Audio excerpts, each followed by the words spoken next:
The wind from the rotors didn't just ruin Jessica's $300 blow-dry, it shattered her entire reality. Standing on the roof of the Sterling Media Tower, the entire marketing department watched in stunned silence. They expected a VIP client. They expected a CEO. What they didn't expect was for the door of the sleek, black Sikorsky S-76 to slide open and wait not for the boss, but for the girl who had just emptied the office trash bins. Lily, the mousy intern, who wore the same oversized cardigan for 3 weeks straight, didn't look back at her tormentors. She simply handed her resignation letter to the pilot, stepped onto the leather step, and ascended back into a world they never knew she owned. This isn't just a story about a hidden billionaire. It's about the brutal cost of underestimating a nobody. If you looked at the floor plan of Sterling Media, arguably New York City's most pretentious boutique marketing agency, you wouldn't find a desk assigned to Lily Jenkins. You would find a supply closet on the 14th floor, adjacent to the break room, where a jagged line of duct tape separated boxes of printer paper from a wobbly IKEA desk that smelled faintly of lemon floor cleaner. Lily was the floater, the grunt, the invisible girl. In an office populated by trust fund babies, waiting for their inheritances and aspiring influencers clad in Balenciaga, Lily was an anomaly. She wore oversized, pilly sweaters that looked like they had been rescued from a Goodwill bin in 1998. Her glasses were thick, plastic frames held together at the hinge by a microscopic dab of superglue. She brought her lunch every day, a Tupperware container of sad, gray-looking leftovers, or a cup of instant noodles that she ate quietly while staring at a spreadsheet. "Lily, my latte is dying. Do you want it to die? Because its death is on your hands." The voice cut through the hum of the office like a serrated knife. Jessica Montgomery stood in the center of the open-plan workspace, holding an empty cup like a weapon. Jessica was the office manager, a title she wielded with the tyrannical authority of a feudal warlord. She was beautiful in a sharp, terrified way, perfectly highlighted hair, a wardrobe that cost more than most people's cars, and a deep-seated insecurity that manifested as cruelty. Lily stood up immediately, her chair scraping loudly against the linoleum. "I'm sorry, Jess. The elevator was slow. I have it right here." She hurried over, balancing a tray of coffees. Jessica snatched the cup, took a sip, and grimaced. She didn't spit it out, that would be too dramatic. Instead, she slowly poured the contents into the trash can beside Lily's leg. "It's lukewarm," Jessica said, her voice dropping to a whisper that somehow carried further than a shout. "I asked for extra hot. Oat milk. This is almond. Do you know what almonds do to my skin, Lily? They inflame me." The barista said it was oat," Lily stammered, eyes fixed on her scuffed sneakers. "Well," the barista lied, "and you're incompetent for not tasting it first." Jessica smiled, a tight, predatory expression. "Go back, get another one, and take the stairs. The elevator is for employees who actually generate revenue." A ripple of snickers went through the office. At the corner desk, Liam Archer watched the scene over the rim of his monitor. Liam was the golden boy of Sterling Media lead, copywriter, devastatingly handsome, and the only person who didn't seem to actively enjoy Lily's humiliation. He frowned, his fingers pausing over his keyboard, but he said nothing. In this ecosystem, defending the gazelle only made you the next meal for the lion. Lily nodded, taking the empty cup. "Yes, Jess, right away." She walked out, shoulders hunched. As the heavy glass doors swung shut behind her, the office chatter resumed. "I don't know why Arthur keeps her around," whispered Chloe, a junior account executive who spent 80% of her day scrolling TikTok. "She's like a depressing piece of furniture." "She's cheap," Jessica replied, sitting on the edge of Liam's desk and crossing her legs. "Minimum wage, no benefits. She does the filing, the cleaning, and the coffee runs. If we hired a professional service, it would cost triple. Besides," Jessica lowered her voice, "it's good for morale. Reminds everyone what happens if you don't hit your KPIs." Down in the stairwell, the depressing piece of furniture stopped on the landing between the 10th and 11th floors. Lily Jenkins leaned against the concrete wall and took a deep breath.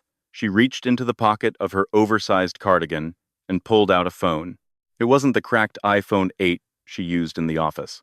This was a Virtu Aster P, a device handcrafted from titanium and sapphire crystal, encrypted with military-grade security. She tapped the screen.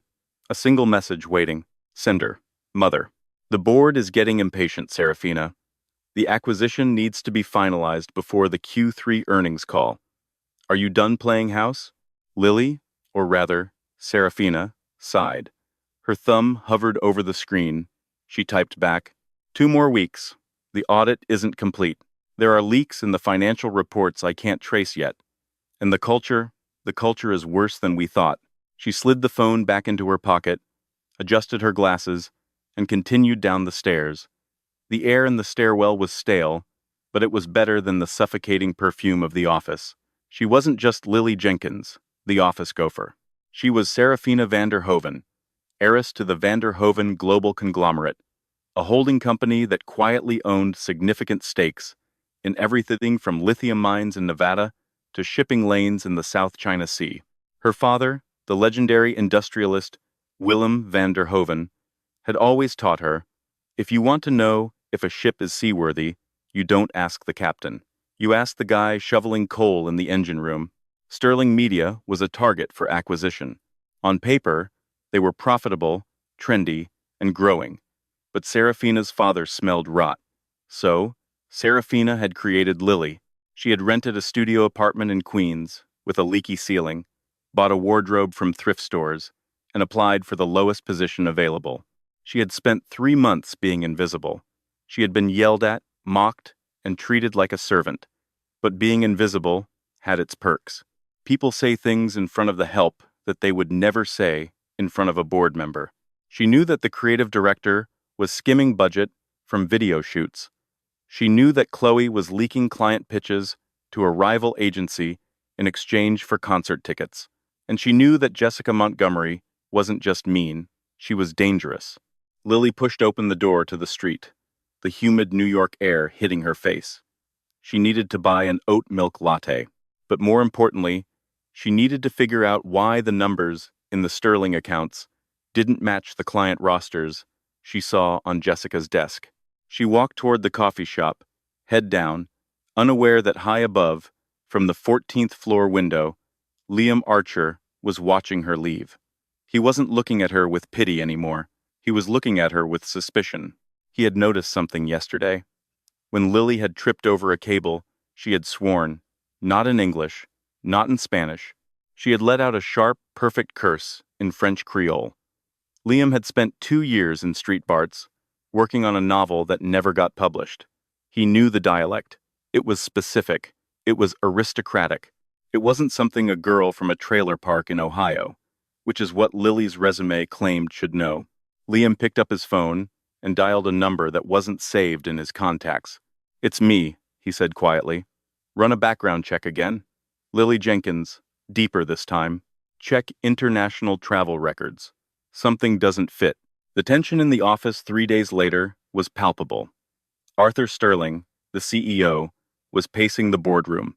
Arthur was a man who had modeled his entire persona on the Wolf of Wall Street, but lacked the actual financial acumen.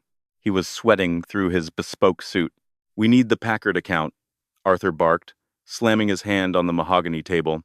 "If we don't land Packard Luxury Automotive, we miss our quarterly projection by 40%. Do you know what happens then? The bank calls the loan." Lily was in the corner of the boardroom, silently wiping down the whiteboard from the previous meeting.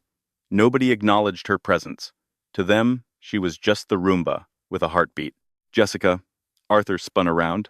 "Where are we with the pitch deck?" "It's being finalized, Arthur," Jessica soothed, though her eyes were darting nervously. "Liam is polishing the copy." "It's not the copy I'm worried about," Arthur snapped. "It's the ethos. Packard is old money. They don't want TikTok dances. They want legacy. They want stealth wealth. They want to know we understand what it feels like to spend 50 grand on a watch you don't even wear." He looked around the room at his team of 20-somethings in trendy streetwear. Does anyone here even know what the interior of a Gulfstream G 650 smells like?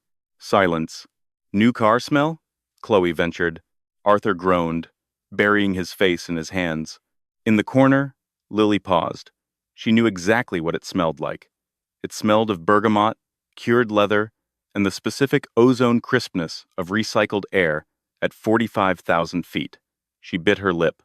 She had to stay quiet, but the incompetence was physically painful. Later that afternoon, the crisis deepened. A courier arrived with a package for Jessica.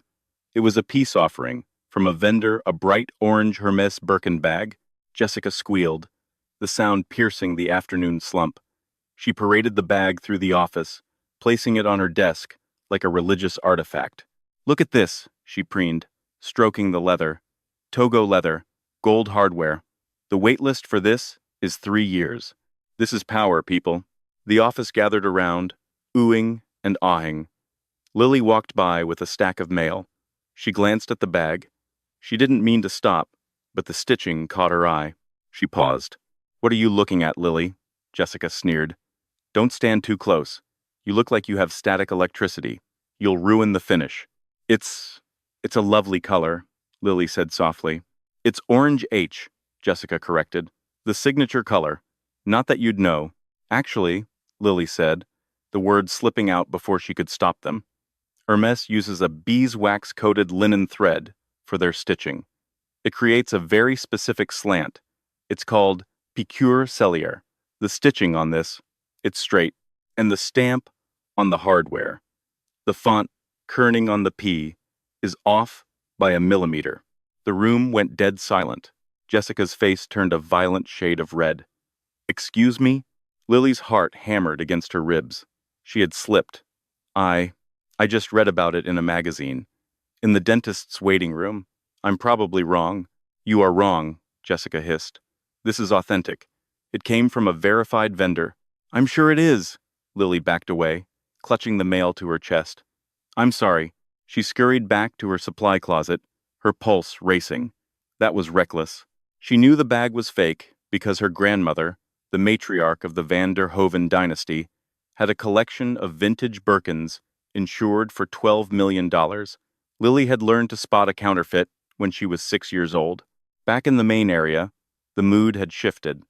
Jessica was furiously typing on her computer, looking up authentication guides, her face a mask of panic.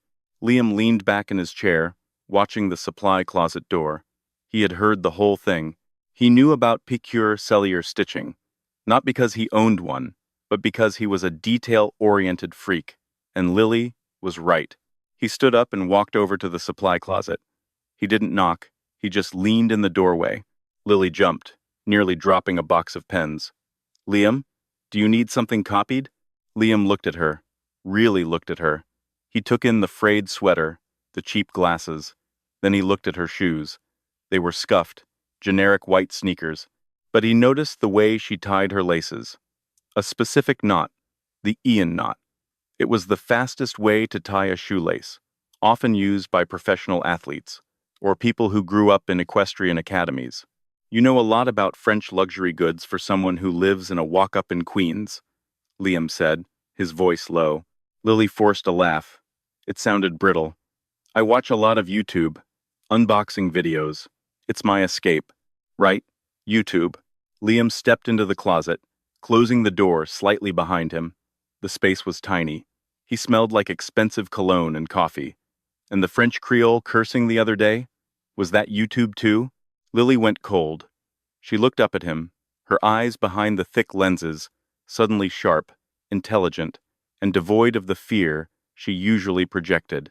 What do you want, Liam? The mask slipped. Just for a second. The terrified mouse was gone, replaced by someone with posture, with steel. Liam smiled, but it wasn't a friendly smile. It was the smile of a hunter who just found tracks. I'm just trying to figure out the puzzle, Lily, because I don't buy the story. And honestly, I don't care if you're a spy for a rival agency. I don't care if you're on the run from the law. He leaned closer, lowering his voice to a whisper. But Jessica is looking for a reason to fire you. And after that little stunt with the bag, she's going to come for you hard. If you have secrets, keep them better, because she fights dirty. Why are you telling me this? Lily asked. Because Liam's eyes drifted to the papers on her desk, financial spreadsheets that she shouldn't have had access to. I think you and I might be looking for the same thing. Lily didn't answer. She waited for him to leave. When he was gone, she exhaled, her hands trembling. Liam was sharper than she thought. She needed to be more careful. But she didn't have much time for caution. The Packard pitch was in 2 days, and she had just discovered something in the financial records that made the fake Birkin bag look like a misdemeanor. Arthur Sterling wasn't just incompetent. He was embezzling. He was funneling client retainers into a shell company in the Cayman Islands. If the Van der Hoeven Group bought Sterling Media now, they would be buying a crime scene. She needed proof. Hard proof. And that meant she had to break into Arthur's office. But before she could formulate a plan, the door to her closet flew open. Jessica stood there, and this time, she wasn't holding a coffee cup. She was holding a security report. "Security breach," Jessica said, her voice dripping with venomous delight. "Someone accessed the sensitive client server last night at 2 a.m. using a guest login. We traced the IP address, Lily." Lily frowned. "I was home at 2 a.m. Really? Because the IP traces back to the free Wi-Fi at the coffee shop across the street, the one you spend every lunch break at." Jessica smirked. "Arthur wants to see you. Pack your box, sweetheart. The game is up." It was a setup, a clumsy, obvious setup. But as Lily walked out of the closet, flanked by Jessica, she saw the entire office watching. They looked at her with a mix of pity and glad it's not me. She looked at Liam. He was staring at his screen, refusing to meet her eyes. "Fine," Lily thought. "You want to play games? Let's play." She didn't know that the biggest twist wasn't her firing. It was the invitation that was about to land on Arthur's desk. An invitation that would force Lily to choose between her cover and her dignity. The annual Titans of Industry Gala was this Saturday. Hosted at the Pierre Hotel, the guest of honor, Willem van der Hoeven, and every employee of Sterling Media was required to attend as support staff to network for the Packard account. Lily Jenkins was about to serve hors d'oeuvres to her own father. Arthur Sterling's office was designed to intimidate. It was a glass box suspended over the city, filled with mid-century modern furniture that looked uncomfortable and art that cost more than a suburban house. Arthur sat behind his desk, his face a sheen of stress sweat, while Jessica stood beside him like a sleek, venomous guard dog. "Well?" Arthur demanded, tossing the security report onto the glass surface. It slid across and stopped inches from Lily's frayed sweater. "Explain yourself. Jessica says you're selling us out. Are you corporate espionage? Is that it? Are you working for Ogilvy?" Lily looked at the report. She didn't pick it up. She didn't need to. She knew exactly who had logged in at 2 a.m. It was Chloe, the junior executive, who was likely uploading client files to her personal Dropbox to use as a portfolio for a job interview she had next week. Lily knew this because she had seen the Dropbox notification on Chloe's screen while emptying her trash bin. But Lily couldn't say that. If she revealed she was watching screens, she revealed she was observant, and observant people were dangerous. "Mr. Sterling," Lily said, her voice trembling just enough to sell the performance. "I don't own a computer at home. My phone is an iPhone 8 with a cracked screen. It can barely load Instagram, let alone access the secure server." She pulled out the decoy phone from her pocket and held it up.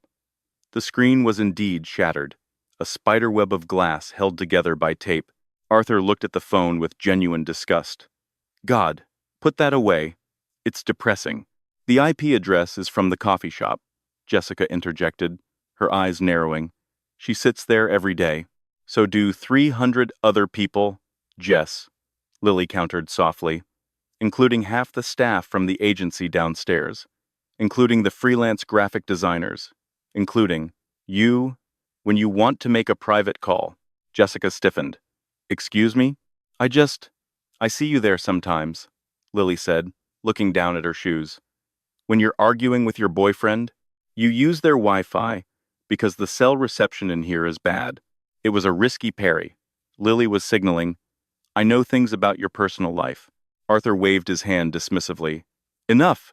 I don't care about the Wi-Fi. I care about the Packard account. We are bleeding, people. Bleeding. He stood up and walked to the window, staring out at the gray skyline. Jessica, fire her. I don't need the risk. With pleasure, Jessica smiled. Wait, Lily said. The word came out sharper than she intended. She cleared her throat and softened it. Mr. Sterling, the gala is Saturday. Arthur didn't turn around. So? The printing vendor for the Packard pitch deck quit this morning. They said the invoices haven't been paid in 3 months. Arthur froze. His shoulders tensed.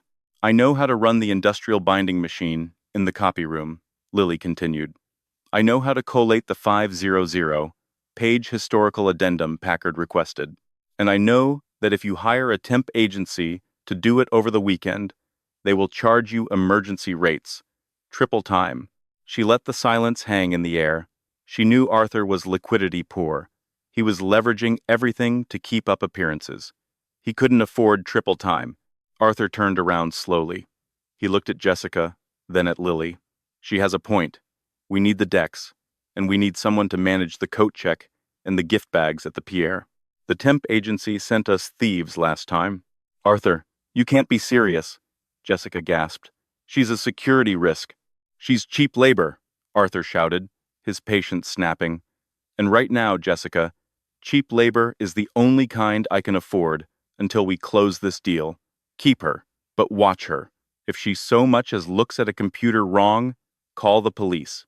He pointed a finger at Lily. You're on probation. You work the gala. You collate the decks. And if you screw this up, I will make sure you never work in this town again, not even at a McDonald's. Yes, sir, Lily whispered. Get out. Lily turned and walked out. As she passed Jessica, the office manager leaned in, her voice a low hiss. You might have fooled him, Jessica whispered, smelling of expensive vanilla and malice. But you didn't fool me. You're up to something. And at the gala, I'm going to make you wish you had just been fired. Lily didn't look up. She just kept walking. Back at her desk in the supply closet, she shut the door and leaned against it, exhaling a long, shaky breath. Her hands were sweating. She pulled out the Virtu phone. Recipient, Security Chief, Vanderhoven Global. Subject, the Pierre Hotel, Saturday. Clear the perimeter. I need a visual on Arthur Sterling's interactions with the Packard representatives. I will be on the floor. Do not acknowledge me. She hit send. The game was entering the final quarter. Arthur was desperate, and desperate men made mistakes. She just had to be there to catch the falling knife. The grand ballroom of the Pierre Hotel was a masterclass in opulence. Crystal chandeliers the size of small cars dripped light onto a sea of tuxedos and designer gowns. The air smelled of expensive flowers, white hydrangeas and orchids, and the heavy, savory scent of lobster thermidor. This was the Titans of Industry Gala. The entry ticket cost $10,000. For the staff of Sterling Media, however, the price of admission was their dignity. Arthur had insisted the entire team attend to support the brand, which really meant acting as glorified servants to the Packard executives. The creative team, usually cool and aloof, looked awkward in ill-fitting rental tuxedos. And then there was Lily. Jessica had assigned Lily her costume personally. While the rest of the female staff were allowed to wear cocktail dresses, Jessica had handed Lily a severe black uniform, black slacks, a buttoned-up black shirt, and a black apron. You're the runner, Jessica had said with a smirk, handing her the clothes in a plastic bag. If a client needs a drink, you run. If Arthur sweats through his shirt, you run and get him a fresh one. You are not a guest, Lily. You are the help. Don't forget it. So, Lily stood by a pillar near the kitchen entrance, holding a silver tray of champagne flutes, invisible in plain sight. She adjusted her glasses. The uniform was humiliating, but it was also perfect camouflage. No one looked at the help. The room was buzzing. A string quartet played a sanitized version of a pop song in the corner. Champagne? Lily asked softly, as a heavy-set man in a velvet jacket walked by. "No, get me a scotch." "Neat," the man grunted without looking at her face. "Right away, sir." Lily moved through the crowd, her eyes scanning. She spotted Arthur near the center of the room. He was laughing too loudly, clutching a glass of wine, trying to corner the VP of marketing for Packard, a stern woman named Eleanor Vance. Arthur looked manic. He was pitching. Here, at a charity gala, he was pitching. It was tacky. It was desperate. "Arthur, please," Eleanor was saying, looking for an exit. "This is a social event. We can discuss the metrics on Monday." "But the synergy, Eleanor. Think about the synergy," Arthur pressed, blocking her path. Lily winced. It was painful to watch. Then the room shifted. It wasn't a sound. It was a change in atmospheric pressure. The chatter didn't stop, but it lowered, turning into a respectful, hushed murmur. Heads turned toward the main double doors. Willem van der Hoven had arrived. Lily's father walked in like he owned the building, which, through a subsidiary shell company, he actually might have. He was a tall man, with silver hair and eyes that could cut glass. He wore a tuxedo that fit so perfectly it looked like a second skin. He didn't smile. He didn't wave. He just walked, and the crowd parted like the Red Sea. Flanking him were two security guards Lily knew by name, Mike and Thomas. They scanned the room, professional and detached. Lily felt a sudden, sharp pang in her chest. She hadn't seen her father in 4 months. He looked tired. The acquisition rumors were taking a toll on him, too. She shrank back into the shadow of the pillar. If he saw her in this apron, if he saw his daughter, the heir to a billion-dollar empire, serving cheap champagne to a mid-tier marketing scammer, he would burn the building down. "Look at him," a voice whispered beside her. Lily jumped. It was Liam. He was standing next to her, looking dashing in a dark navy tuxedo that he actually owned. He held a drink, but wasn't drinking it. "Willem van der Hoven," Liam said, watching the Titan move through the crowd. "The man who eats companies for breakfast. Legend has it he fired his own brother for being 5 minutes late to a board meeting."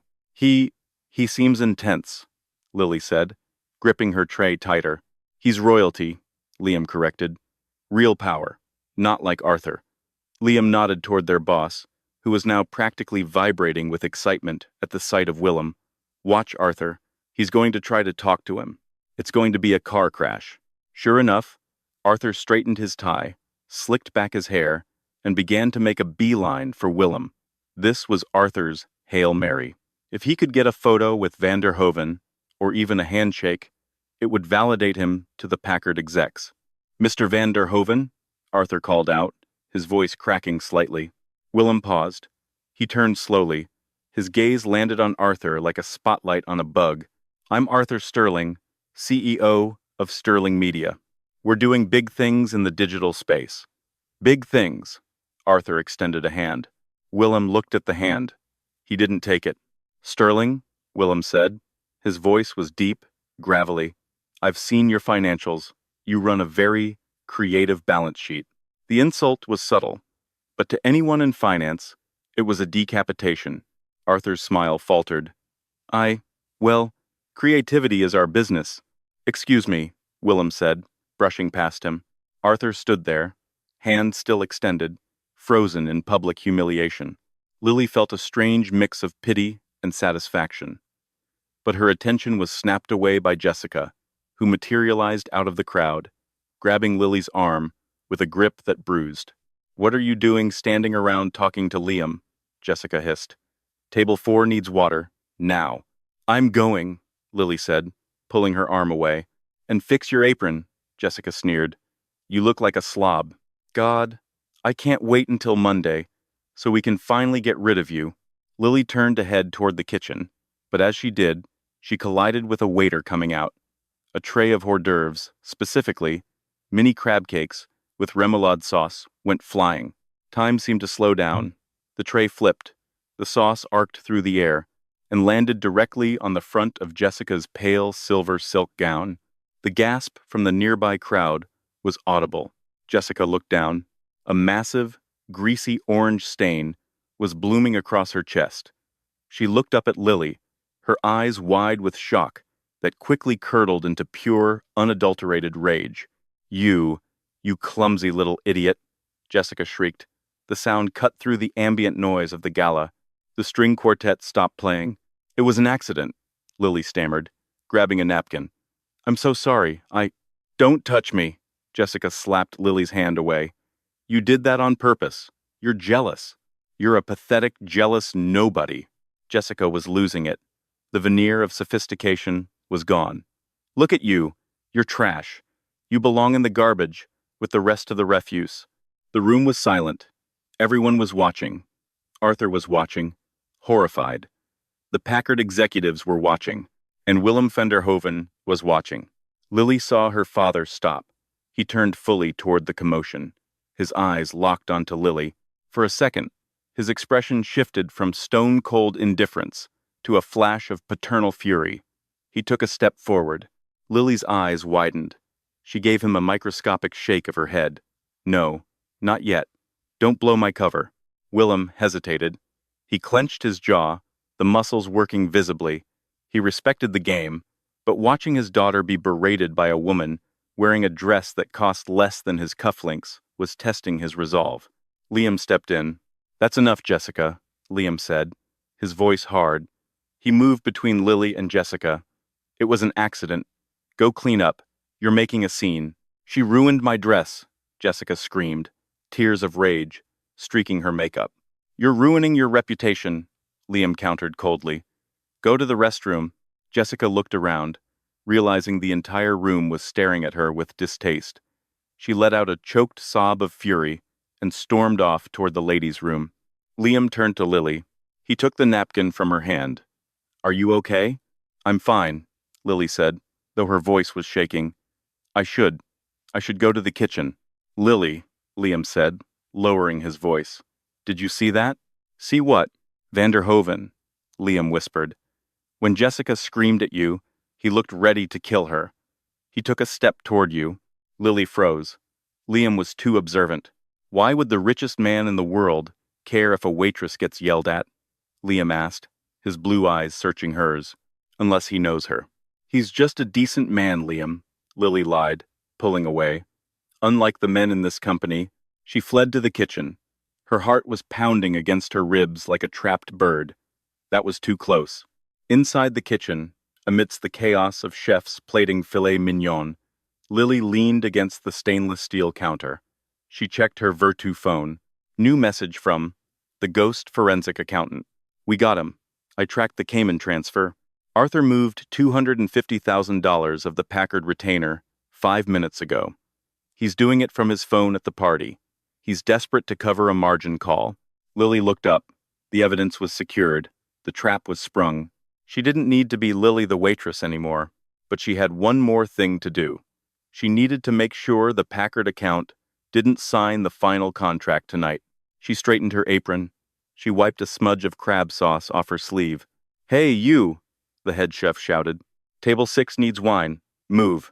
Lily grabbed a bottle of vintage Bordeaux. Yes, chef. She walked back out into the ballroom, but she wasn't walking to table 6. She was walking toward the Packard table, where Arthur Sterling was currently holding a pen, trying to get Eleanor Vance to sign a document on a cocktail napkin. It was time to spill more than just crab cakes. The air around table 4 was thick enough to choke on. Arthur Sterling had cornered Eleanor Vance, the Packard VP, between the centerpiece and a breadbasket. He was leaning in, his face flushed with a mixture of alcohol and desperation, a Mont Blanc pen hovering over a cocktail napkin that had been smoothed out to resemble a binding contract. It's just a letter of intent, Eleanor, Arthur was saying, his voice a little too loud, a little too slick. Just to lock in the rates before Monday. You know how the market fluctuates. If we wait, the media buy costs go up 20%. Eleanor looked uncomfortable. She was a woman of structure, of boardrooms and legal counsel, not napkin deals at charity galas. Arthur, I really don't think this is the place. The place is where the magic happens. Arthur laughed, a sound that grated like sandpaper. Just a signature. Right here. Lily approached the table. She held the bottle of Bordeaux in one hand, wrapped in a white linen napkin. She moved with the silence of someone who had spent her life being overlooked. "More wine, Mr. Sterling?" she asked softly. Arthur jumped, nearly dropping his pen. He glared at her. "Not now, Lily. Go away." "I believe Miss Vance's glass is empty," Lily persisted. She stepped forward, effectively blocking Arthur's arm from the napkin. She poured a splash of the dark red liquid into Eleanor's glass. "Thank you," Eleanor murmured, looking relieved for the interruption. "It's a 2015 Chateau Margaux," Lily said, her voice dropping to a conversational volume that excluded Arthur. "Excellent year, though I believe the soil acidity that year was higher than average, similar to how the overhead costs in a media buy are often inflated, if not audited correctly." Eleanor froze. She looked up at the waitress. Lily's face was blank, her eyes hidden behind the thick glasses, but her words were precise. Arthur's head snapped up. "What did you say?" Lily didn't look at him. She continued pouring. "I was just saying, Miss Vance, that sometimes things appear full-bodied on the surface, but the finish can be hollow, like a shell company." The color drained from Arthur's face. "Excuse me?" Eleanor set her glass down. She turned to Arthur. "Arthur, what is she talking about?" "She's drunk," Arthur hissed, standing up. He grabbed Lily's arm, his fingers digging into her bicep, hard enough to bruise. "She's a disgruntled employee. She's crazy." "Am I?" Lily asked. She didn't pull away. She looked Arthur dead in the eye. "Miss Vance, before you sign that napkin, you might want to ask Mr. Sterling why the media buy rates," he's quoting, "you are 30% higher than the industry standard, or why the vendor listed on the contract Obsidian Digital is registered to a P.O. box in the Cayman Islands that was opened last Tuesday." The silence at the table was absolute. The ambient noise of the gala seemed to fade away. Arthur's grip tightened. He was shaking. "You shut your mouth. You shut your mouth right now. Get your hands off her, Arthur." Liam Archer appeared out of the crowd. He didn't shout, but his voice carried a quiet menace that made Arthur flinch. Liam stepped up to the table, his eyes locked on Arthur's hand on Lily's arm. "Let her go," Liam said. Arthur released her, shoving her slightly. "She's fired. You hear me? You're done. Get out of this hotel. Get out of my company." Lily stumbled back, catching her balance. She straightened her apron. She didn't look scared anymore. She looked bored. "I'm leaving, Arthur," Lily said calmly. She turned to Eleanor Vance. "Don't sign the napkin, Miss Vance, and check the IP logs on your digital audit. You'll find something interesting." "Security!" Arthur screamed, waving frantically at the perimeter guards. "Remove this woman. She's harassing the guests." Two large men in earpieces started moving toward them. Liam stepped in front of Lily. "Don't touch her." "It's okay, Liam," Lily said, placing a hand on his shoulder. Her touch was light, but it stopped him. "I can walk out on my own." She looked at Arthur one last time. It wasn't a look of defeat. It was the look a judge gives a defendant before reading the sentence. "You're making a mistake, Arthur," she said. "A very expensive one." She turned and walked away, weaving through the stunned crowd. Jessica was just coming back from the bathroom, her dress still stained, her face puffy from crying. She saw Lily being followed by security. "Finally!" Jessica shrieked, pointing a manicured finger. "Trash takes itself out." Lily didn't stop. She walked past the chocolate fountains, past the ice sculptures, and out the double doors. Liam watched her go. He looked at Arthur, who was now sweating profusely, trying to laugh it off to a stony-faced Eleanor Vance. Just the help," Arthur stammered. "Hard to find good people these days." Eleanor stood up. She picked up her clutch. "I think I'm going to go, Arthur, and I'll be initiating a third-party audit of your proposal first thing Monday morning." "But the synergy," Arthur pleaded. Eleanor walked away. Liam looked down at the cocktail napkin. He picked it up. He saw the name of the vendor Lily had mentioned, Obsidian Digital. He pulled out his phone and did a quick search. It didn't exist. Lily was right. And then he remembered something. The wine. The Chateau Margaux. It wasn't on the menu. The gala was serving a generic California blend. Lily must have requested that bottle specifically from the cellar. A waiter didn't have the authority to do that. Only a VIP did. Liam looked at the swinging doors where Lily had vanished. The pieces were clicking together, and the picture they formed was terrifying. Monday morning at Sterling Media felt like a funeral. The rain battered the floor-to-ceiling windows of the 14th floor, turning the New York skyline into a smear of gray watercolor. The Titans of Industry Gala had been a disaster. Rumors were flying that Packard had pulled the account entirely. Arthur hadn't come out of his office all morning. The blinds were drawn. In the open-plan office, the mood was toxic. Jessica Montgomery was on a rampage. She was trying to regain control, barking orders about coffee filters and printer paper, her voice shrill and brittle. "And where is the temp?" Jessica shouted, looking at Lily's empty desk in the supply closet. "I want her personal items in a box and on the curb in 10 minutes. If she shows up to collect them, call the police." "I'm here, Jessica." The voice came from the elevators. The entire office turned. Lily stood there, but she wasn't wearing the cardigan. She wasn't wearing the taped-up glasses. She was wearing a trench coat that was belted tightly at the waist and black stilettos that clicked sharply against the tile. Her hair, usually pulled back in a frizzy bun, was down, cascading in sleek, blown-out waves over her shoulders. She wasn't holding a tray of coffee. She was holding a single, manila envelope. Jessica blinked. For a second, she didn't recognize her. Then, the sneer returned. "You have a lot of nerve showing your face here." Jessica marched over, arms crossed. "Arthur fired you. You are trespassing." "I'm just here to drop something off," Lily said coolly. She walked past Jessica, heading straight for Arthur's office. "Hey, you can't go in there." Jessica grabbed Lily's shoulder. Lily stopped. She didn't flinch. She just looked down at Jessica's hand on her trench coat. The material was vicuña wool, the most expensive fabric in the world. "Remove your hand, Jessica," Lily said. Her voice was low, but it carried the weight of a sledgehammer. "Or I will have you removed for assault." Jessica recoiled, as if she'd been burned. There was something in Lily's eyes, a cold, aristocratic authority that Jessica had never seen before. Lily continued walking. The office was dead silent. Chloe stopped typing. Liam stood up at his desk, watching. Lily reached Arthur's glass door. She didn't knock. She pushed it open. Arthur was slumped at his desk, head in his hands. He looked up, his eyes bloodshot. "I told you to get out," he roared, slamming his fist on the desk. Lily walked up to the desk and dropped the manila envelope in front of him. It landed with a heavy thud. "What is this?" Arthur demanded. "The acquisition papers," Lily said. Arthur laughed, a harsh, barking sound.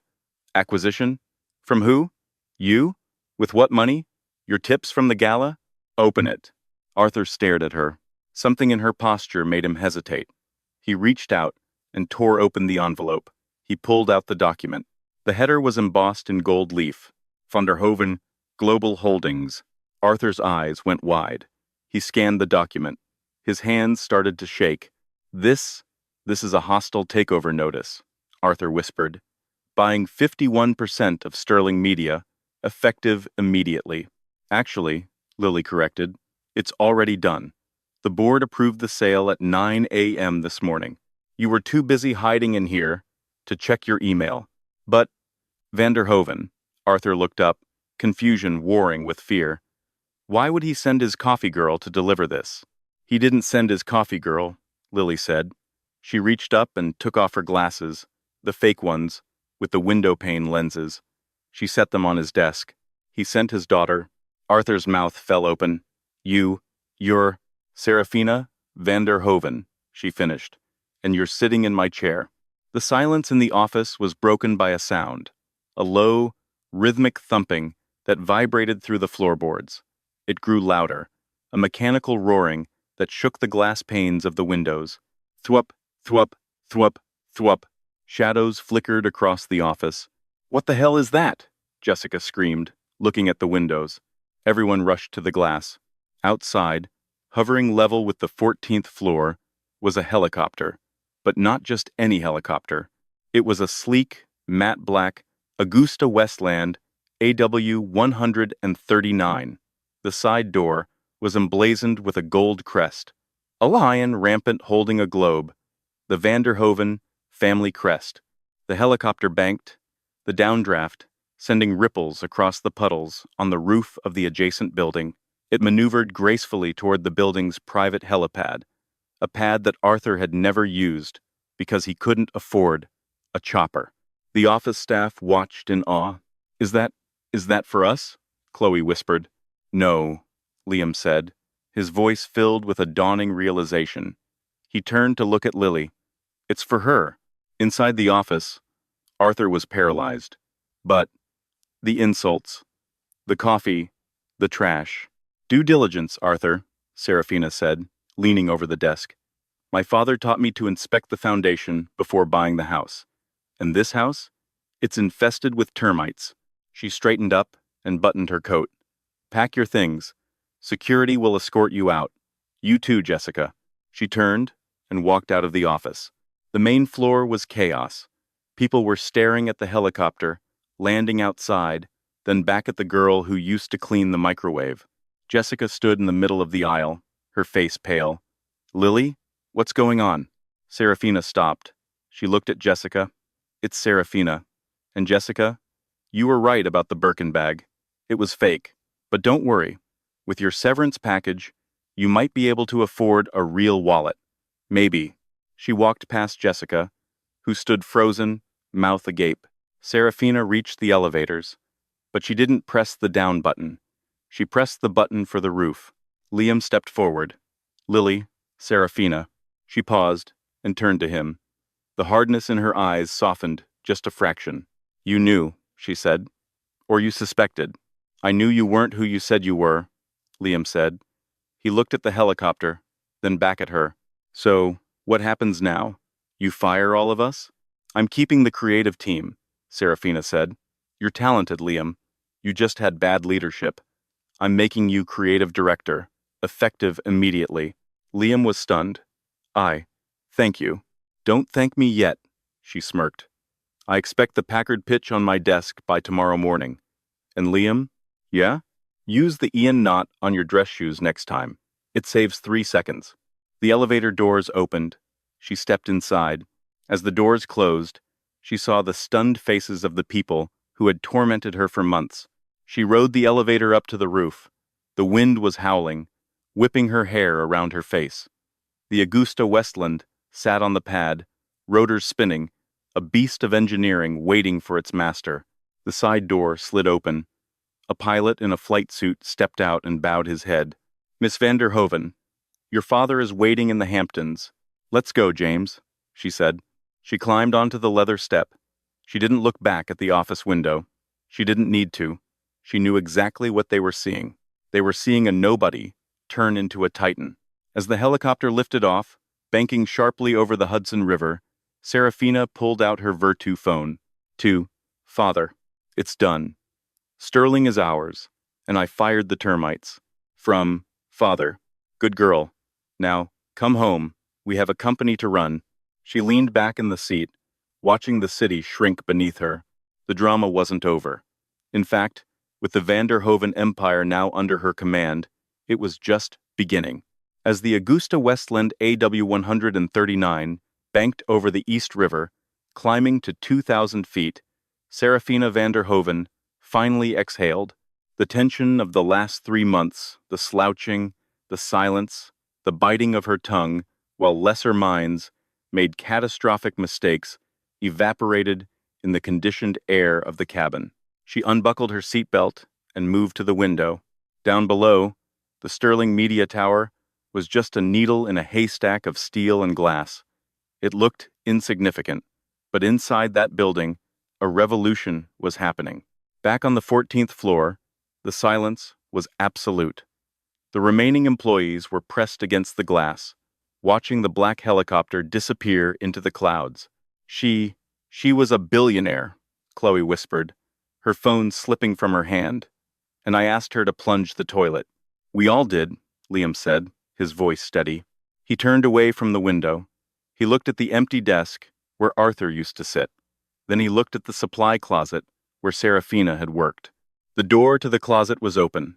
Inside, neatly stacked on the wobbly IKEA desk, were 3 binders. Liam walked over and picked up the top one. It was labeled Sterling Media, Optimization Strategy, and Packard Acquisition Roadmap. She hadn't just been cleaning, she had been fixing the company from the inside out, night after night, while they all ignored her.